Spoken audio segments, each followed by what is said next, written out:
নমস্কার, অপরাহ্নের সূর্যতে আপনাদের অনেক অনেক স্বাগত। আজ মঙ্গলবার, পৌষ সংক্রান্তির পূর্ণ লগ্নে আপনাদের জানাই অনেক শুভকামনা। অন্যান্য বছরের থেকে আজকের দিনটা একটু আলাদা। কিছুদিন আগে একদিন রাতে খবর এলো বাবু কাকু গত হয়েছে, মানে আমার খুড়শ্বশুর। আর সেই জন্য আমাদের 13 দিনের অসৎ চলছিল। আজ শ্রাদ্ধ, আমার কর্তামশাই সেখানে গেছিলেন। ফিরে আসার পর রাঙাদি, মানে আমার ছোট ননদ, বলল যে আমার বাড়িতে আয়, সবাই মিলে একটু গল্প করি। তো রেডি হয়ে বেরিয়ে পড়লাম। ওরা থাকে নাগের বাজার, আমার বাড়ি থেকে বেশি দূরের পথ নয়।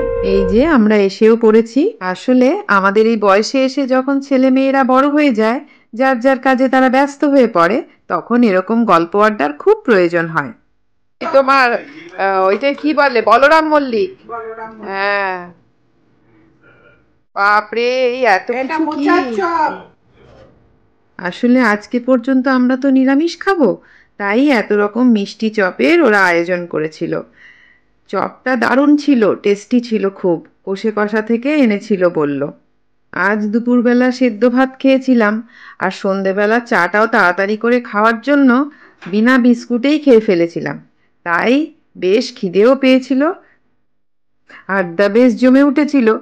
আড্ডার টপিকে ছিল লিট্টি পার্টি কবে হবে, ভূতনাথ মন্দির কবে যাওয়া হবে, আমাদের গোলাপ বাগানে পিকনিকই বা কবে হবে, এটসেট্রা এটসেট্রা।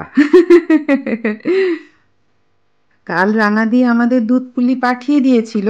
আসলে সংক্রান্তিতে তো এবারে আমরা পিঠে বানাতে পারলাম না, তাই আজ অল্প করে দুধ পুলি আমি বানালাম। আসলে বিয়ের পর শাশুড়ি মায়ের কাছে শিখেছি যে সংক্রান্তির দিন আমাদের শ্বশুরবাড়ির নিয়ম হলো দুধ পুলি বানিয়ে ঠাকুরকে দিতে হয়। তো এবছর একটা দিন পরেই এই নিয়মটা আমি করলাম।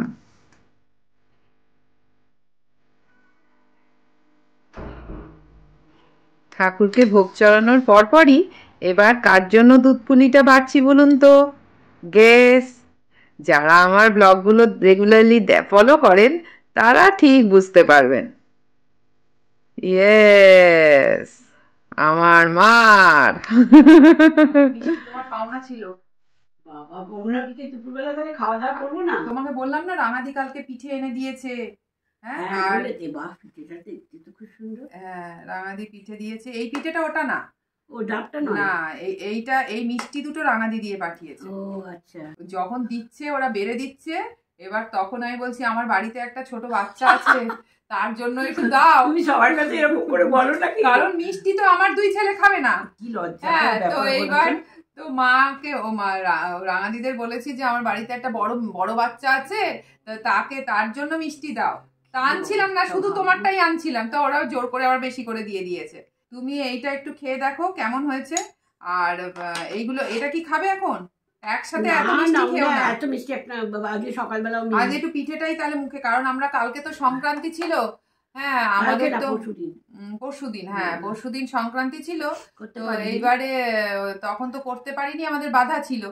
সেই জন্য পিঠেটা করে টোরে আজকে বৃহস্পতিবার, আজকে ঠাকুরকে, মা লক্ষ্মীকে ভোগ দিয়েছি, আজকে সবাইকে আজকে ভোগ দিয়েছি। কালকেও তো মাকে ভোগ দিয়েছি। কালকে মা বিপত্তারিণী মাকে দিয়েছিলাম।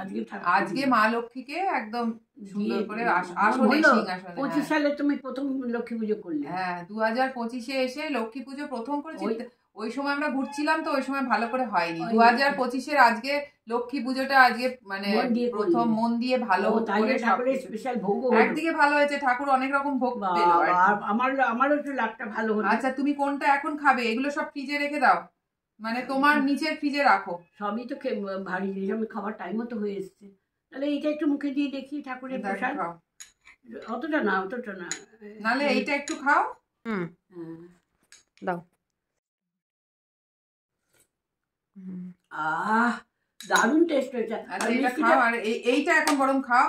না, ওটা খাবো না, মনে এখন খাবো না। এইটা খেতে বলছি কেন বলো তো? এটা হালকা মিষ্টি, তুমি কতগুলো খাবে এখন? পেটটা ভরে যাবে তো। না, এটা এটা এটা কোনো পেট ভরবে না, ছোট্ট জিনিস, এটা খাও। কারণ তুমি একবারে তো আর খাবে না। দেখতে না, দেখতে ডাব, এটা ডাব মিষ্টি। বাবা শোনো, আরে আগে বলরাম মল্লিকের ইয়েতে যখন গেছিলাম, তখন আমি এই মিষ্টিটা আমি দেখে এসেছিলাম। আমি রাখবো। আসলে আমরা তো মিষ্টি খেতে ভালোবাসি না, ওদের মিষ্টির ওপর কোনো ঝোঁকও নেই। দেখতে সুন্দর লাগে, দেখতেই সুন্দর, খেতে কিন্তু অত ভালো না। ভালো না মানে মিষ্টিটা কম, আমার মিষ্টি কম না হলে ভালো লাগে না। কি মানে মায়ের কাছে হচ্ছে যত মিষ্টি কম হবে, মিষ্টির যেমন ওই ভাপা সন্দেশ গুলো যেটাকে চিত্তরঞ্জন বলে, সেই মিষ্টি আমার কত ফেভারিট। আমার বিয়ের সময় ময়দা খাওয়া মানে ময়দা মোটেই না, ওটা ছানাকে ভাপ দিয়ে করা। আমি মাকে বলেছি দেখো মা তোমার এই মিষ্টিটা পছন্দ হবে না। এই মিষ্টিটাও ছানা, পুরো না এটা ডাব দিয়ে, ডাব সন্দেশ। ডাব সন্দেশ বলা যায় না, এটা কেমন যেন ওই তো এটাকে ডাব সন্দেশই বলে। ও কিন্তু দেখতে যতটা কিউট, কিন্তু খেতে খেতে ভালো, আমাদের মুখে ভালো লেগেছে যারা আমরা কম মিষ্টি খাই। ও হ্যাঁ, ডাবের দানা দানা মতন আছে, ডাবের যে শাঁসটা সেই রকমও আছে, কিন্তু একটু নতুন। আমি সেই মাকে বলেছি তোমার এই মিষ্টিটা এনেছি ঠিকই, কিন্তু এটা তোমার পছন্দ হবে না, কারণ মায়ের সব কড়া মিষ্টি ছাড়া পছন্দ না। না না না আমি খাবো, আমার গা গোলায়। আরে এটা গা গোলাবার মতন নয়, এটা একবারেই মিষ্টি নেই, একবারে মিষ্টি নেই। দেখো মনে হচ্ছে শাঁস, ডাবের শাঁস, ডাবের শাঁস, ডাবের শাঁস। ডাব সন্দেশ তো নাম, ডাবের শাঁস হবে না তো কি হবে? কিন্তু কি সুন্দর আমার খুব ভালো লেগেছে। কিন্তু মায়ের জন্য যদি নাও আনতাম না, তখন বলতো আনতে তো পারতে, খেয়ে তো একবার দেখতাম। নামটা শুনেই মনে হচ্ছে খাই খাই, কিন্তু খেতে দেখছি যে অত স্বাদ নেই। না আসলে কি অনেক সময় না দোকানের নামে চলে সবকিছু, সবই কি ভালো এ টু জেড সবই ভালো হয় না। এটা তোমার জন্য রাখলাম, দেখো ডাব সন্দেশ। চলো তাহলে কি এখন কি আর ভাত খাবে নাকি না দুপুরে ভাত বার করবো? ভাত খাবো না, এখনো দেরি আছে, 8 ঘন্টা দেরি আছে। 8 ঘন্টা? আমি তোমার মিষ্টির কোটাগুলো সব, অনেক সময় কি হয় মিষ্টির কোটা যদি মাকে না দেওয়া হয় মায়ের ভীষণ রাগ হয় যে এই মিষ্টিটা আমায় দেওয়া হলো না, ওই মিষ্টিটা আমায় দেওয়া হলো না। জামাই আমাকে মনে করে দেয়। হ্যাঁ এইবার কি হয় মার তো সুগার, ওই জন্য ভাবি কি যে না এই মিষ্টিটা মাকে না দিলে হবে। ও বাবা ঠিক হুঁশ থাকে।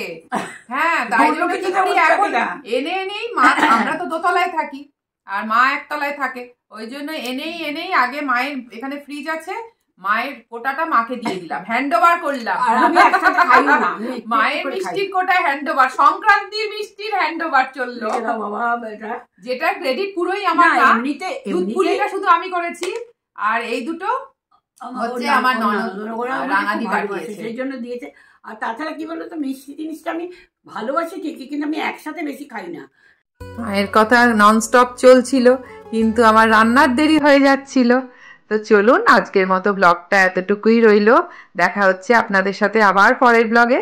ততক্ষণ পর্যন্ত আপনারা সবাই ভালো থাকবেন ও সকলকে ভালো রাখবেন।